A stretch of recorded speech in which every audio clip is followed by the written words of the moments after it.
Hello everyone and welcome to my channel RN এডুকেশনে। আজকে আমরা ইভ্যালুয়েশন অ্যান্ড মেজারমেন্টের যে ডিফারেন্স সেটা আজকে আমরা দেখব, যেটা কিনা আমি আগের যে ভিডিওতে ইভ্যালুয়েশন অ্যান্ড মেজারমেন্টের কনসেপ্ট বা ডেসক্রিপশন আমি যে ডেসক্রিপটিভ ভাবে আমি যে আলোচনা করেছিলাম সেইটা আমরা দেখেছি যে concept of measurement and evaluation আমরা কি সেটা জেনেছি। আজকে আমরা দেখব যে difference between evaluation and measurement, অর্থাৎ পরিমাপ এবং মূল্যায়নের মধ্যে কি পার্থক্য আছে। আমরা এই পুরো বিষয়টাকে একটা একদম কম্প্যাক্ট ভাবে আমরা দেখে নেব, যাতে তোমাদের কোয়েশ্চেন আনসার করতে সুবিধা হয়। যেটা কিনা আমি একটা বোর্ডে আমি একটা চার্ট করে দেখিয়ে দিচ্ছি যে ইভ্যালুয়েশন আর মেজারমেন্টের বেসিক ডিফারেন্সটা কি আছে। চলো তাহলে তাড়াতাড়ি আমরা শুরু করে দিই আজকে আমাদের এই আজকের টপিকটা। চলো আমরা আজকে দেখে নিই ইভ্যালুয়েশন আর মেজারমেন্টের ডিফারেন্সটা কি। বেসিক ডিফারেন্স গুলো আমি একদম পয়েন্ট ওয়াইজ আমি দেখিয়েছি যাতে তোমাদের বুঝতে সুবিধা হয়। আমি ইংলিশে লিখেছি ঠিকই, কিন্তু যখন বলবো বাংলাতেও আমি এই টার্মস গুলো আমি বলে দেবো। আচ্ছা, ইভ্যালুয়েশন ফার্স্টে আমি যে পয়েন্টটা আমি দেখেছি, এর আগে আমরা যেটা আলোচনা করেছি যে ইভ্যালুয়েশনের মেইন উদ্দেশ্য হচ্ছে যে এডুকেশনাল অবজেক্টিভস কে প্রমোট করা, অর্থাৎ হচ্ছে শিক্ষাগত উদ্দেশ্য আমার কি আছে, শিক্ষাগত লক্ষ্য কি আছে সেই বিষয়কে আমার দেখা, অর্থাৎ এডুকেশনাল অবজেক্টিভস, অর্থাৎ প্রত্যেকটি ইভ্যালুয়েশন বা মূল্যায়নের ক্ষেত্রে আমার একটা শিক্ষাগত উদ্দেশ্য থাকবে। বাট মেজারমেন্ট বা পরিমাপের ক্ষেত্রে কি আছে, মেজারমেন্ট বলছে আমার শুধুমাত্র এখানে যান্ত্রিক বিষয়গুলোকেই আমার দেখতে হবে, অর্থাৎ এটি একটি যান্ত্রিক প্রক্রিয়া। The process is a mechanical process. কি কি সেখানে, মানে এখানে একটি পার্টিকুলার আমার ফ্রেম ওয়ার্ক করা থাকে বা ফ্রেমের মধ্যে থেকে আমাকে কাজ করতে হবে, মানে আমি এর বাইরে যেতে পারবো না।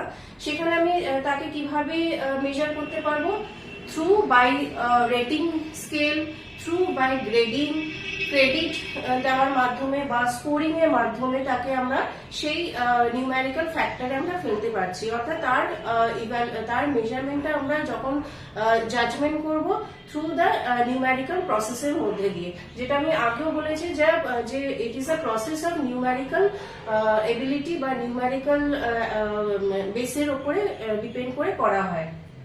তাহলে সেই মেজারমেন্ট গুলো আমরা কিভাবে করব না, score, rating scale, credit, voting এর মাধ্যমে আমরা, অর্থাৎ যেখান থেকে আমরা সংখ্যামান দ্বারা আমি কোনো বিষয়কে যাচাই করতে পারছি। নাম্বার 2 হচ্ছে ইভ্যালুয়েশন হচ্ছে কোয়ালিটেটিভ অ্যান্ড কোয়ান্টিটেটিভ বোথ, অর্থাৎ সংখ্যাগত এবং গুণগত দুভাবেই আমরা তাকে তার ইভ্যালুয়েশন আমরা করছি, অর্থাৎ মূল্য তার বিচার করছি। অর্থাৎ মানে জাজমেন্টটা হচ্ছে পরিমাপ এবং তার সংখ্যাগত দুটো ভাবেই আমরা করতে পারছি। বাট মেজারমেন্ট কিন্তু আমাকে শুধুমাত্র কোয়ান্টিটেটিভ ভ্যালুটাই দেখাচ্ছে, অর্থাৎ সংখ্যাগত মানটাই আমার দেখাচ্ছে। থার্ড হচ্ছে comprehensive process.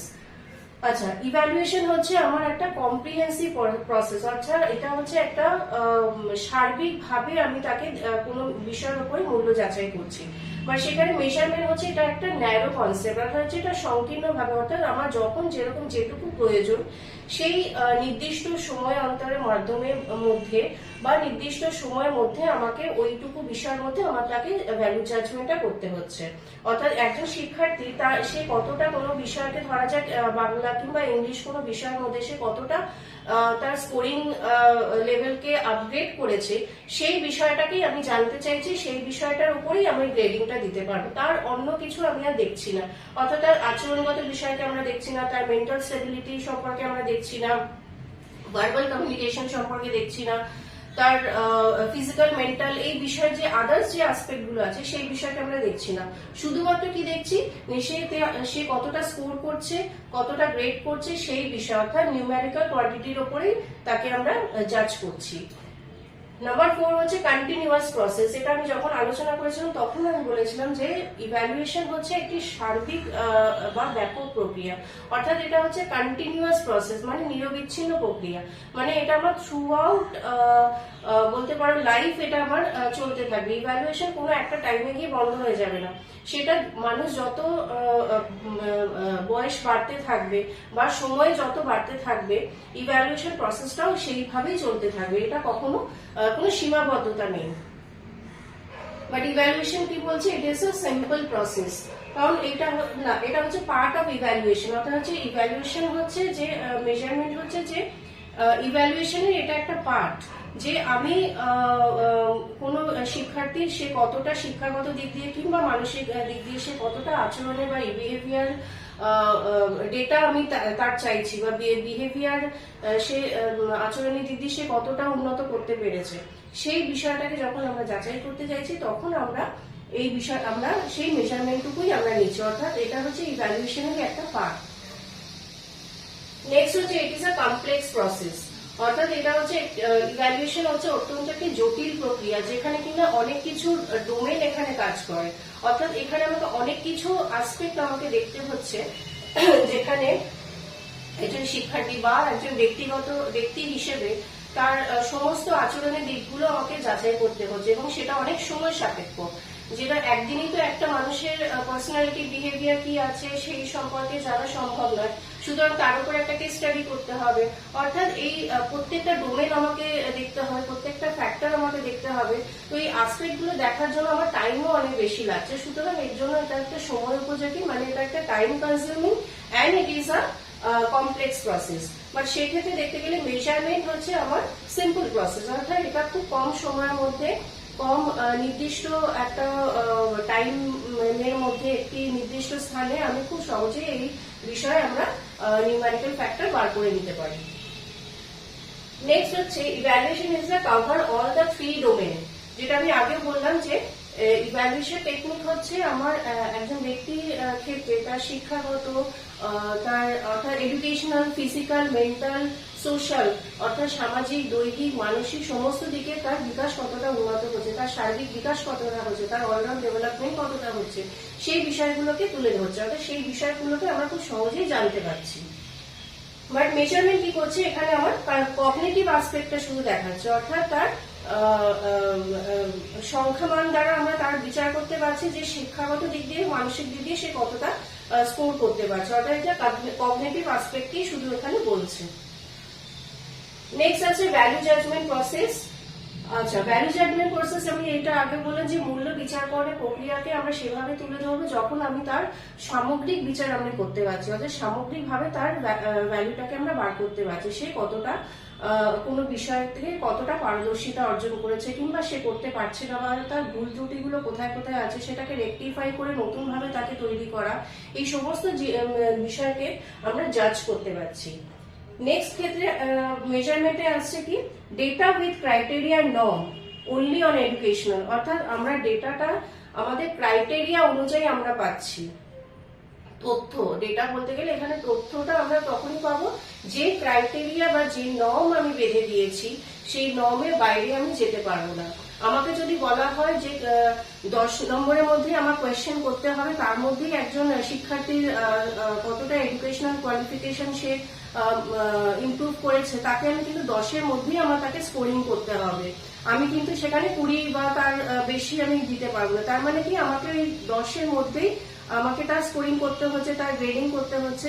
That means it is a criterion of the norm, অর্থাৎ যে সাবজেক্ট বা যে কন্টেন্ট আমি চাইছি সেই কন্টেন্টে সে কতটা পারদর্শী হতে পেরেছে, বা সেই কন্টেন্ট সম্পর্কে সে কতটা তার কনসেপ্ট ক্লিয়ার হয়েছে, সেই বিষয়টা জানতে গেলে আমাকে তখন দেখতে হবে যে ডেটা উইথ ক্রাইটেরিয়া, অর্থাৎ criteria on the norm of only the educational concept. Next হচ্ছে এডুকেশনাল প্রসেস ইভ্যালুয়েশনে। ইভ্যালুয়েশনের ক্ষেত্রে কি হচ্ছে যে এডুকেশনাল প্রসেস আমার একটা থাকছে, যে পার্টিকুলার আমার কিছু কিছু প্রসেসের মধ্যে দিয়ে আমি এই কাজটা করতে পারছি, যেটা আগে বললাম যে একটা পদ্ধতিগত বিষয় আছে যা কিনা আমার সেই বিষয় বা পদ্ধতির মধ্যে দিয়ে আমি একজনের ইভ্যালুয়েশন সিস্টেমকে বা মূল্যমানকে বিচার করতে পারছি। মেজারমেন্টের ক্ষেত্রে বলছে it is a universal phenomena, মানে অর্থাৎ আমাকে এটা ইউনিভার্সালি আমার কিছু মানে সংখ্যা বা নির্দিষ্ট নিয়ম আছে, সেই নিয়মের বাইরে আমি বেরোতে পারবো না, ওই সার্কেলের মধ্যে থেকেই আমাকে তার ভ্যালুটা জাজ করতে হবে। অর্থাৎ তাহলে এইটাই হলো যে ইভ্যালুয়েশন এবং মেজারমেন্টের হচ্ছে এটাই বেসিক কনসেপ্ট, যা কিনা আমাদের এডুকেশনাল ফ্যাক্টরকে বা এডুকেশনাল কনটেক্সটকে আর কিভাবে আমরা যাচাই করতে পারি একজন ব্যক্তি বা একজন শিক্ষার্থী তার শিক্ষাগত দিক, তার আচরণের দিক, অর্থাৎ তার বিহেভিয়ারাল ফ্যাক্টরগুলোকে কিভাবে দেখা হয়। তো আশা করছি আমার মনে হয় যে এই কনসেপ্টটা আমি অনেকটা কম্প্যাক্ট ভাবে তুলে ধরতে পেরেছি। যদি তোমাদের এই রিলেটেড কোনো কোয়ারিজ থাকে বা কোনো বুঝতে যদি কোথাও অসুবিধা হয় আমাকে অবশ্যই কমেন্ট বক্সে জানাবে। আর এই রিলেটেড যদি কোনো কোয়ারিজ থাকে বা আর কিছু জানতে চাইছেন না সেটাও আমাকে জানাবে।